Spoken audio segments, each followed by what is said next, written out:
Ayan. Habang nagsasalita yung Coast Guard.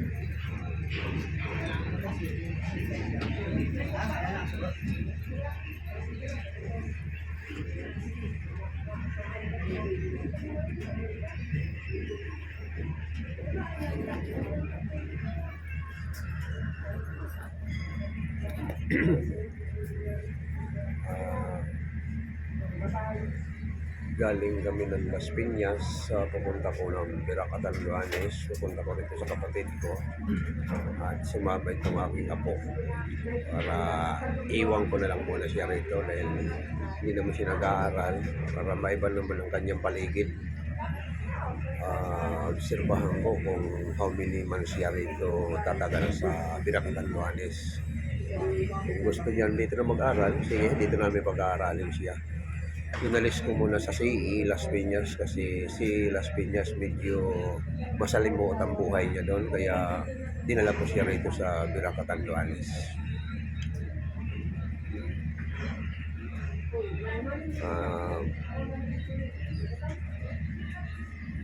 Doon siya lumaki sa Las Piñas, kaya marami siyang kaibigan, sari-saring pakikisama niya sa kanyang mga kaibigan, kaya para sa pananaw ko parang hindi maganda, kaya ilalayo ko siya sa kanyang mga kaibigan. Kaya minahal ko ang batang ito simula 1 years old ata na sa akin na ito. 1 years old, gagapang-gapang pa lang ito na sa akin na ito. Palibhasa unang akong lalaki, kaya hindi nakatikim sa akin ito ng palo nung maliit pa. Napalo ko lang ito nung malaki na, nung siwail na siya. Yan, madalas ko na siya nasasaktan. Pero ngayon na naman itong panahon na ito, hindi na. Kasi huling ano ko sa kanya nung last year. Magbuhat nung sinaktan ko ito nung last year, ngayon ayaw ko na siyang saktan kasi binata na siya.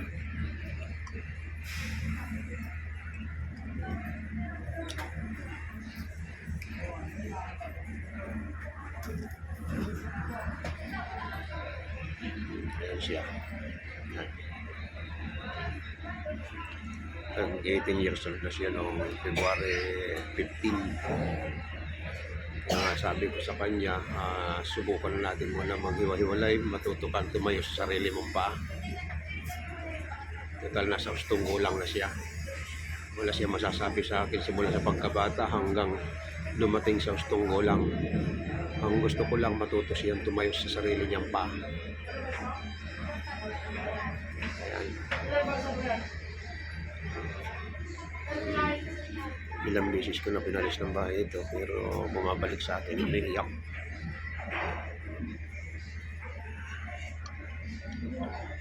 Siyempre, malaki ko kahit na anong sama ng loob ko, tanggap ko pa rin.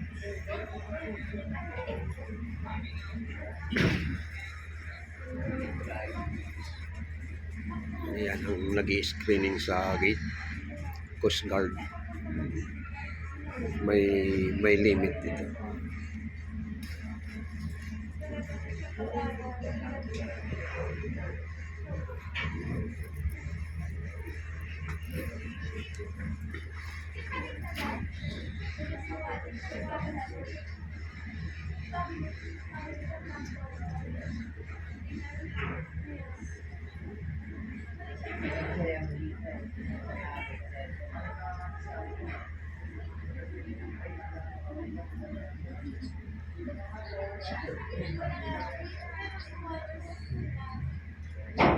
Maulap kaya hindi makita yung Mayon Volcano. Sa babanda yung Volcano. Ito ata ang bundok na ito, kasi hindi makita.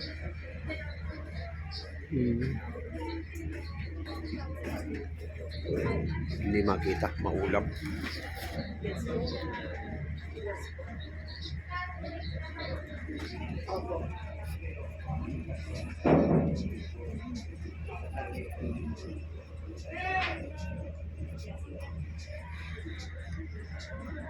Kanina ko pa sinisipat, hindi ko makita talaga. Pero alam ko yun. Sa harapan ko, kaya so puro ulap ang ibabaw. Eh, hindi natin maganda sana kung walang ulap. Maganda ng view. Ay, pangalawang bisis ko nito nung nilapitan na din namin, hindi namin malapitan. Talagang umakyat kami sa tuktok mismo niya. Pero hanggang do sa hangganan lang, hindi pwedeng pumunta sa pinakaibabaw. Hindi pa rin namin nakita yung bunganga kasi puro ulap. Kaya tumatama na yung pag sa amin nung past 3 years na ba? O, mga 3 years na ata nung sinadya ko lang talagang puntan na ito Mayon Volcano. Kaso sawi din sa pangarap na gusto kong makita sana yung bunganga dahil hindi rin kami dahil maulap. So bantay doon. Sabi niya kung walang ulap makakakyat pa sana kayo sa taas. Pero hanggang dito lang kasi masamang panahon. Kaya hindi talaga ayaw pakita sa akin. Hanggang ngayon. Ngayon wala ayaw magpakita.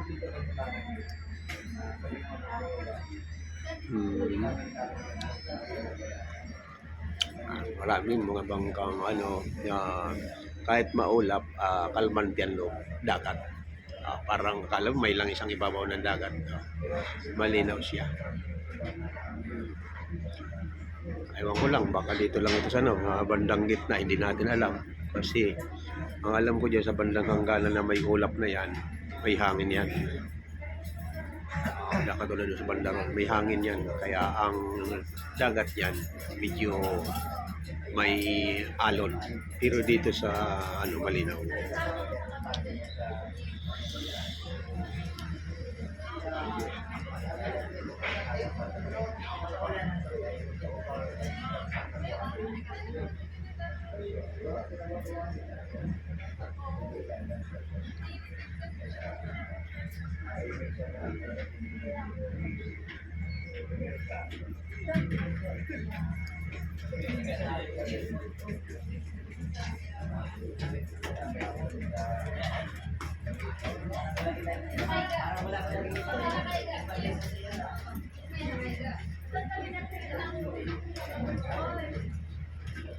Gusto mo sa taas? Gusto sa taas?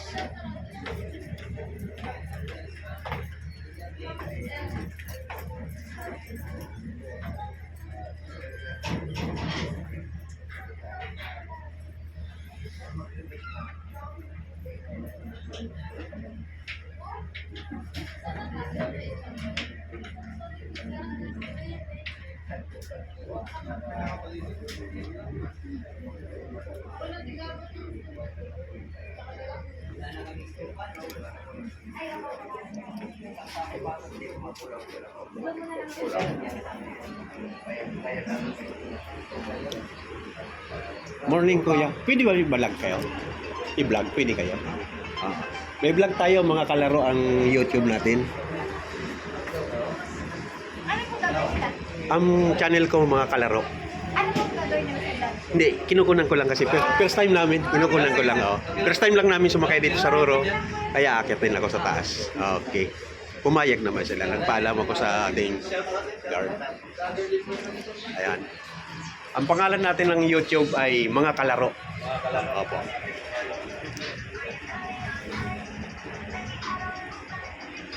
Morning, sir. Diyan makikuha ka lang ko ng video. Binibideo ko lang. Ay, pwede ba pumasok? Hindi ata. Pwede ba?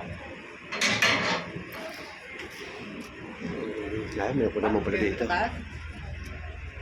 Ayan. Meron po naman pala dito. Ayan. Pwede naman pala dito sa ibabaw. Yumong, akyat ka rito, Mong. Yumong. Ayan, tinawag ko yung kasama ko. Dito na kami sa babaw.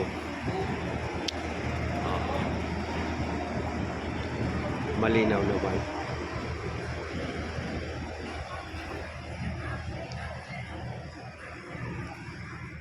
Yumong, akyat ka rito sa ibabaw, Mong. Dito tayo, Mong. Pipwisto. Ayan.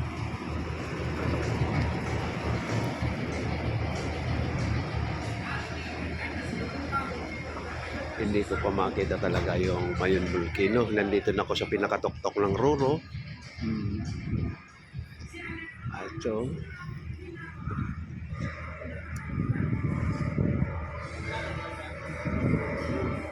Ayan.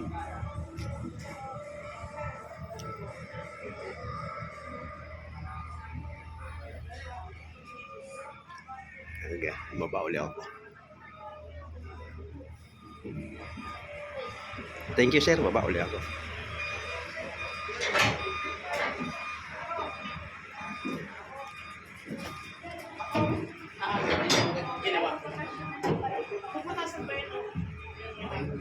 Bumaba uli ako. Deliver ko na lang tayo sa Ito. Hindi mo ko narinig. Tinatawag kita sa taasana eh.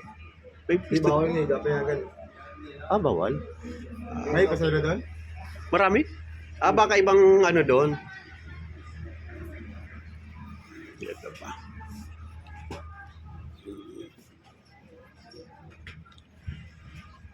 Marami yung pasahero. Marami naman pala pasahero. Nandito sa loob. Pero sa labas kami pumisto. Ako na lang pala. Maglipat yung... Ito, pinakadulo. Ayan. Okay yun. Ako na bala na maglipat. Ayan. Huwag mo lang masyadong ipitan para di na tayo. Ano yung basket?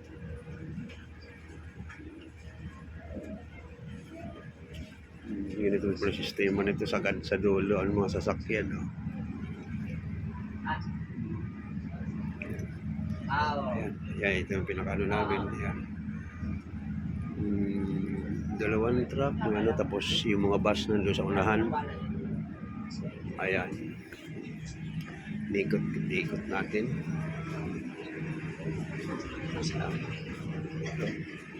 Ito yung ating may kantin din, may binigyan ng mga pagkain. Ito. May TV. Pwedeng manood. Yan. Para hindi mainip ang mga pasahero, may palabas naman.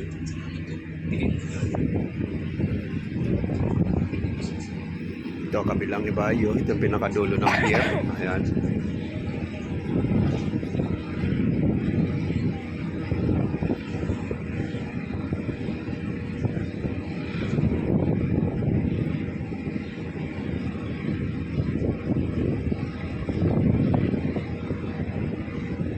Yung pinakadulo ng pier. Ito ang dulo ng ayan ang ano ng Tabak, Almay.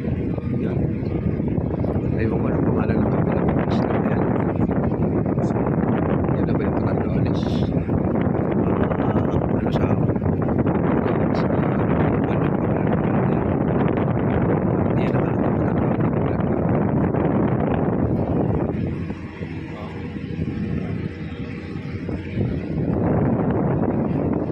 ano yung kabilang isla na yan? Yan na ba yung Patandones? Oh, ano yung lugar niya? San Miguel daw. San Miguel Albay. San Miguel Albay. Hindi pa pala nakikita rito ang Catanduanes. Kasi first time ko rin na rito makasakay ng Roro na dito. Malayo pala.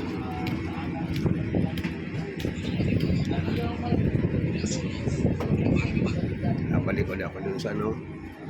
Ito yung pinaka-kwita ng Roro. Ayan. Malaking yung truck na ano, may dalawa pang tatlong sasakyan. Tapos yan. Basura yung kasagatagit na.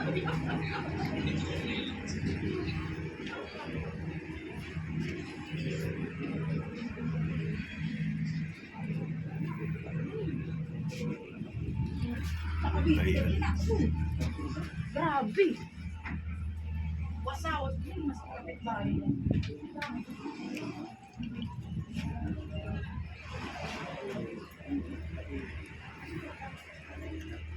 Sa loob may libangan na sa loob, oh. Pwede ka manood.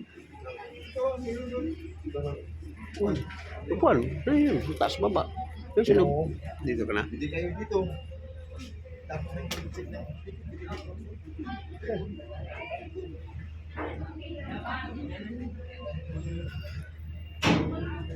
Ano tao magbiyahe? Hindi pa tapos. Hanggang sa umalis. Ayan, nagtatawag pa, nag-aayos mo sa baba. Doon kayo dagan. Ang sa nasa yung isang araw biyahe. Balik pa ng Manila. Araw.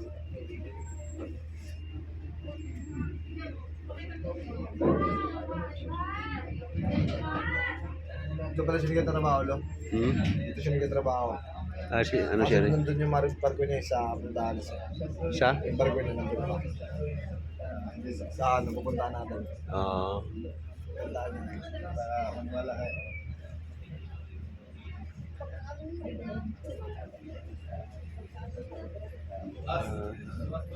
Bata ka pa rin niya. Ganito ang ano niya.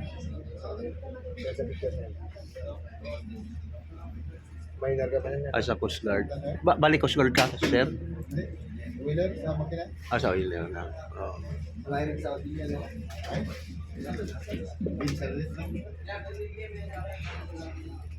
Parang service dito. Hindi ba? Hindi maka ano lang dalawang asawa. Obligasyon.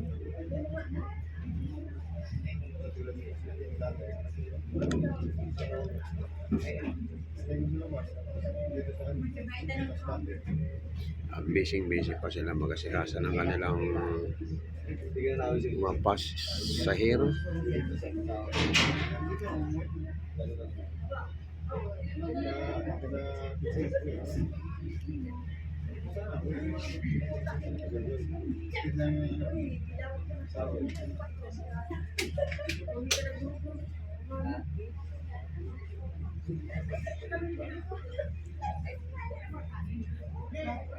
Hanggang sa Lumarga.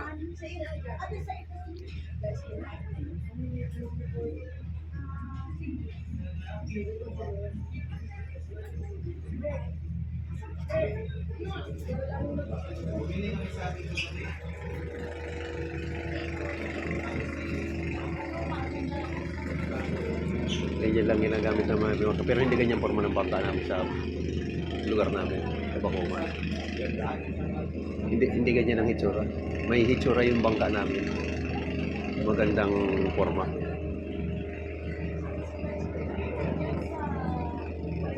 Yung malilit sana doon. Mayroon na yung galing doon sa lugar namin. Kaya pala magbangka ano no? Ngayon lang na malinaw ang dagat, pero pag malakas ang dagat, tulad ng dalawa na yun, oh, pampasahero rin yan, galing na Katanduan, isa pa yan. Nakakabayan, no? Ligas pa siguro ang diretso nila. O ligas pa ang diretso yan. Yung sumabay sa alon, no? Inaantay-antay lang namin na umalis. Hindi pa kumpleto. Kasi nagsasakay pa sila ng mga kargamento sa baba. Mga truck. Sinasakay nila.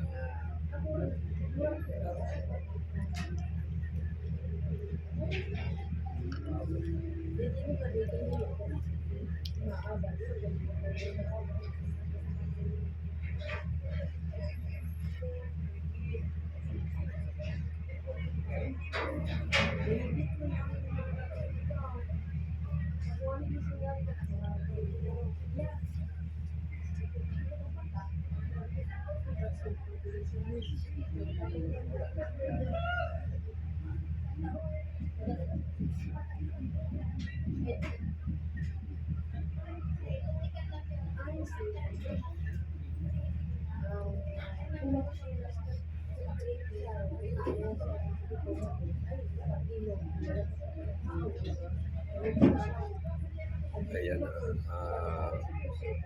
bali inaayos na lang siguro ang mga pasahero. Wala nang umaakyat, pero kikita ko busy ay mga ano lang Coast Guard. Ayan, bali ayan, mukhang sinasara na yung pinto.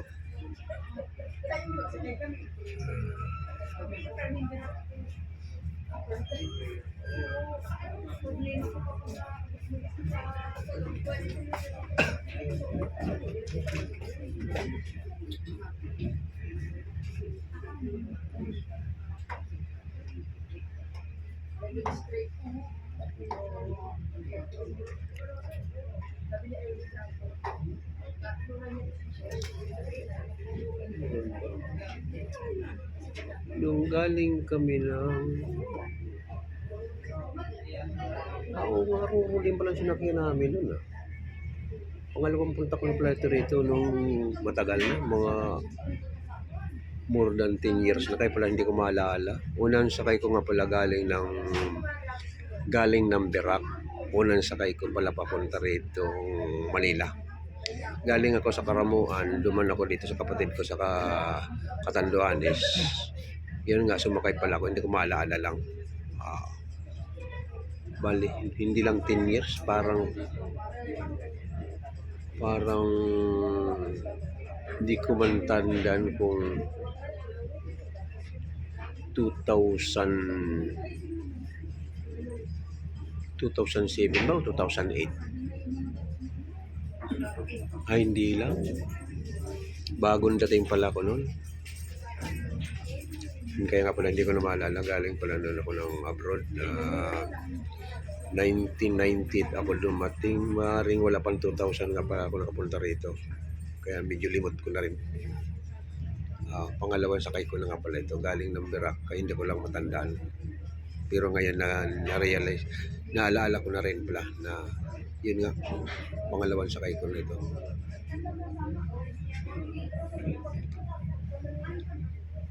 Kaya lang nung sumakay ako sa Berak, nung naalala ko na parang kumbaga sa last 2 minutes na ata kami nung sumakay, kaya hindi ko nakita na katulad nitong maaga kami makyat na nakaikot na nga ako, ang galing na ako sa taas, naikot ko na itong barko. Nung ako'y unang sakay ko lang, pag galing ko sa baba, pag akyat ko diretso po, ayan, larga na. Kaya hindi ko masyadong naalala, pero ngayon naalala ko na ganun pala nangyari nung una. Pag galing ko ng Karamuan, Camarines Sur, Kabakong Karamuan, Camarines Sur, dumiretso ako, bangka lang sinakyan namin, dumiretso kami ng Catanduanes dito sa kapatid ko. Tapos nung maglarga naman ako papunta ng Manila, dito na ako naman sa Tabaco Albay.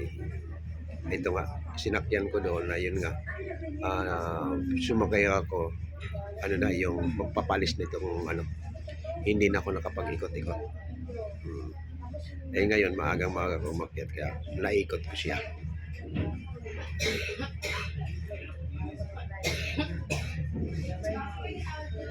Ayan. Ayan, tapos ayun. Ayan ang screening ng passenger.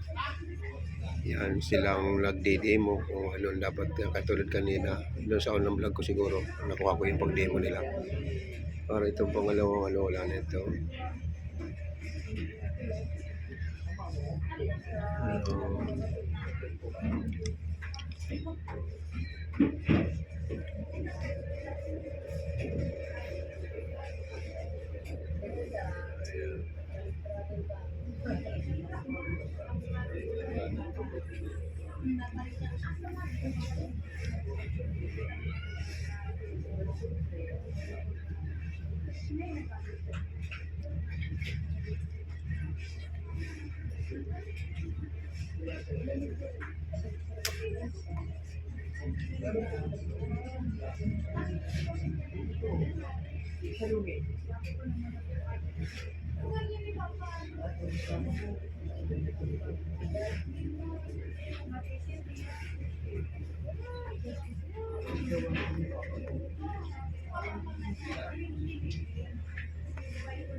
Dito naman dumadaong dito mga barko, yung mga doon mga malilit na bangka, mga motorboat doon sa banda ron. Yan ang pinakapiyam ng mga motorboat.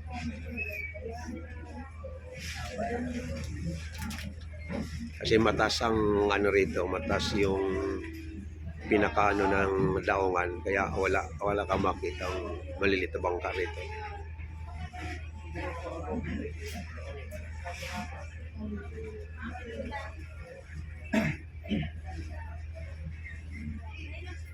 Lating oras na ilo. Eksakto yung kalating oras. Yan, foreigner din na Kantang Katanduanes. Foreigner yun.